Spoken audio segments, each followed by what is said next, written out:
Hello बच्चों, let's see this question. तो इस क्वेश्चन में अपन को क्या गिवन है कि अपने को एक प्रेशर वर्सेस टेम्परेचर का ग्राफ गिवन है इस क्वेश्चन के अंदर, और अपन को बताना है कि इन चारों फिगर्स में से डेंसिटी और वॉल्यूम का ग्राफ जो है वो कौन सा होगा। तो इस क्वेश्चन के अंदर जो की कॉन्सेप्ट यूज होगा, वो एक तो होगा बॉयल्स इक्वेशन, और एक और अपन यूज करेंगे आइडियल गैस इक्वेशन। तो आइडियल गैस इक्वेशन, अब ये अपन को क्या दिया हुआ है, प्रेशर टेम्परेचर का ग्राफ दिया हुआ है। तो इससे अपन प्रेशर टेम्परेचर के ग्राफ से अपन डायरेक्टली डेंसिटी और वॉल्यूम का ग्राफ बनाना होगा, वो हार्ड होगा। तो अपन क्या करेंगे, पहले प्रेशर टेम्परेचर के ग्राफ से अपन लोग पहले डेंसिटी और प्रेशर का ग्राफ बना लेंगे, और यहां से अपन लोग फिर डेंसिटी और वॉल्यूम का ग्राफ बना लेंगे। तो अभी ये इस क्वेश्चन में अब मैं आइडियल गैस इक्वेशन से क्या बोल सकता हूँ कि पीवी इक्वल्स टू एनआरटी होता है। तो n को अपन क्या लिख सकते हैं, W by W, that is weight divided by molar, W by M, that is weight divided by molar mass। अब मैं वॉल्यूम यहाँ डिवाइड में भेज दूं तो मेरे पास प्रेशर आ जाएगा DRT by M। तो जो ये आ जाएगी डेंसिटी, और ये आ गया अपना प्रेशर। तो अब अपन बनाना चालू करते हैं प्रेशर और डेंसिटी, और ये अपनी डेंसिटी और ये अपना प्रेशर, डेंसिटी और प्रेशर का ग्राफ। तो पहले अपन सबसे पहले देखते हैं कि ए से बी क्या हो रहा है। ए से बी में टेम्परेचर कांस्टेंट है, तो इसमें अगर इस वाली इक्वेशन में अगर टेम्परेचर कांस्टेंट है, तो जो डेंसिटी और प्रेशर का जो रिलेशन है वो like density equal to pressure, pressure is directly equal to density होगा, ऐसा होगा।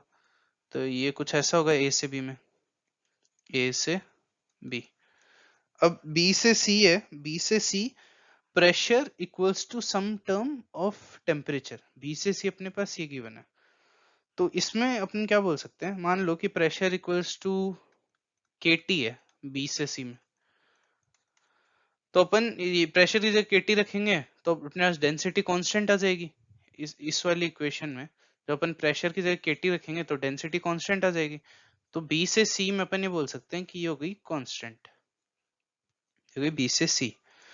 अब सी से डी में सेम, ए से बी जैसा ही, लेकिन ऑपोजिट डायरेक्शन में। ए से बी में इस डायरेक्शन में जा रहे थे, बी सी से डी में अपन प्रेशर कम कर रहे हैं टेम्परेचर सेम रख के। तो प्रेशर कम कर रहे हैं, डेंसिटी भी कम होगी। तो ये भी कुछ ऐसा ओरिजिन को पॉइंट करते हुए ये भी कुछ ऐसे आएगी। तो ये होगी सी से डी। अब डी से ए, ये डी से अपन प्रेशर कुछ K1T बोल देते हैं, और ये सेम अपन इस वाली इक्वेशन में पुट करेंगे तो अपने पास ये आ जाएगी डेंसिटी कांस्टेंट। तो ये अपने पास आ गया डेंसिटी और प्रेशर का ग्राफ। अब बॉयल अपन को क्या सजेस्ट करता है कि अगर टेम्परेचर कांस्टेंट है, कि अगर अपन इन दोनों इन केसेस के लिए, इस केस के अंदर अपन टेम्परेचर कांस्टेंट ले ले, तो अपन बोल सकते हैं कि प्रेशर इज, अपन यहाँ से फिर सीधा बोल सके कि जो प्रेशर होगा वो इनवर्सली प्रोपोर्शनल होगा किसके, वॉल्यूम के। प्रेशर अगर इनवर्सली प्रोपोर्शनल टू वॉल्यूम है तो अपने पास डेंसिटी, अपने पास प्रेशर और डेंसिटी का ग्राफ है। तो अपन इससे अपन डेंसिटी और वॉल्यूम का ग्राफ निकाल सकते हैं।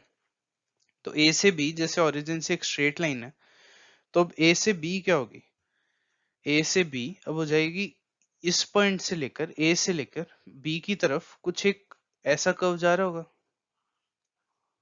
एक बार रुको, मैं इसको सही से बना देता हूँ।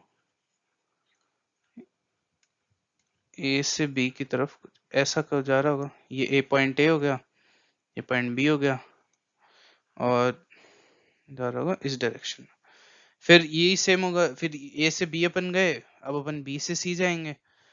तो अब अपन बी से सी जाएंगे, तो बी से सी में क्या हो रहा है, देखो बी से सी में प्रेशर डेंसिटी जो है वो सेम है, और pressure inversely proportional to volume है, तो इसमें डेंसिटी सेम रह रही है।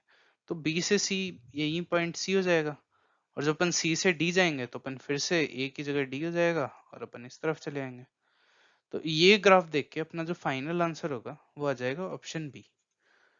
So the final answer is option B. Hope you understand it well. Best of luck.